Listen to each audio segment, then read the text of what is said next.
Hey there, my name's Gary Sims and this is Gary Explains. Now, when you write a computer program, how you store the data that you're using is vitally important, particularly if you're dealing with large volumes of data. You want to be able to read it quickly, you want to be able to find inside of it quickly, and you want to be able to manipulate it quickly.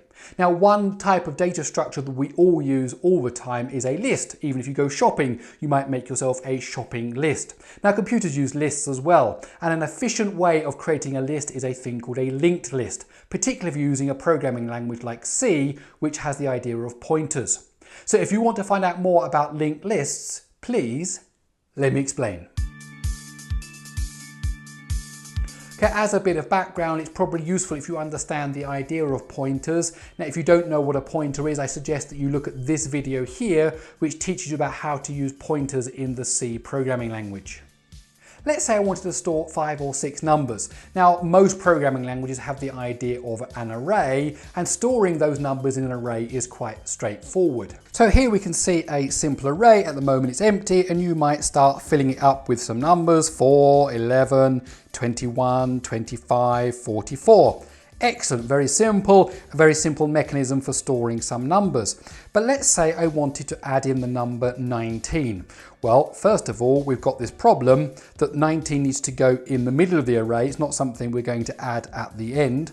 And also the array is too short. There is no space for it. So we're going to have to make an array that's a bit longer to have space for this new number that we want to put in. And in most programming languages, that means you're going to have to just create a second array that's bigger and then copy everything from the first array into the second array. But then we also have the additional problem that now the space that we've created in our new array is at the end. So we're going to need to shuffle down the last 3 numbers to the end of the array to give space for number 19. So as you can see, keeping an array in an order so that as you're adding and removing things from it, they stay in order, can actually be quite cumbersome. And this is where linked list comes in. This is a way of being able to create a list that's dynamic, and you can insert things into it, you can remove things from it, and you don't have to go through all this process of copying the array and then just kind of moving things around. It actually is very, very flexible. So let's assume here we have the number 4, and you'll notice here that there's a line and a small box to the right of the 4, and that's because in a linked list there are 2 things that need to be stored. One is the value that you are storing, and that could be an integer or a string or whatever, and also the pointer to the next point in the array. So here we go, let's now add in a second number, 11. Now at the moment they're not connected, but notice what happens. If you're using pointers, you can now make 4 point to 11. And so just by storing a pointer along with the number 4, we've now started to create an order in the list. Now these items in the list are just blocks of memory. You just say to the language, let's say in C, give me some memory using malloc, memory allocation. Give me some memory. I'm going to store the number 11 in there, and I'm going to make the number 4 point to that place in memory. And then again, we can add others. 21 gets pointed to from 11, and then 25 gets pointed to from 21, and then finally 44.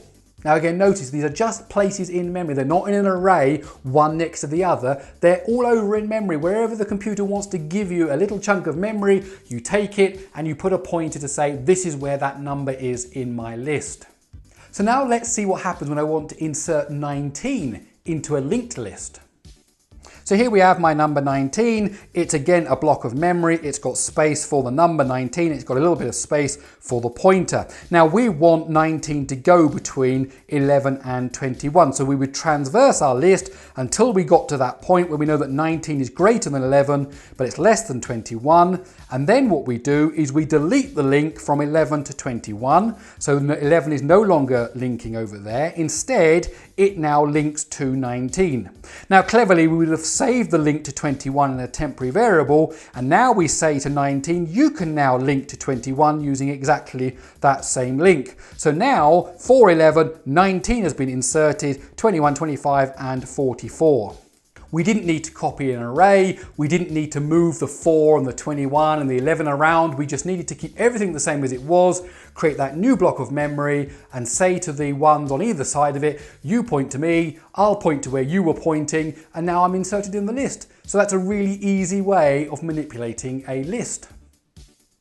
And that's it, that's linked lists. Now, I've got an example of how you do this in the C programming language up on GitHub. I've written it as simply as I possibly can. There's a link in the description below. You can go and look at that code, try and compile it yourself, and play around with the idea of a linked list.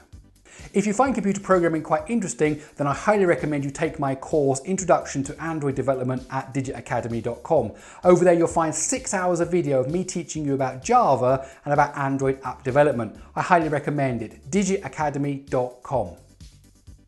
Okay, that's it. My name is Gary Sims and this is Gary Explains. I really hope you enjoyed this video. If you did, please do give it a thumbs up. If you have any questions about a linked list, please do ask me in the comments below. There could be a follow-up video to this one about double linked lists and even triple linked lists. Now, if you find that idea interesting, please let me know in the comments, and if there's enough response, I will certainly make that video. Okay, you know what else I'm going to ask you? Please subscribe, please share this video on social media, and well, that's about it. I'll see you in the next one.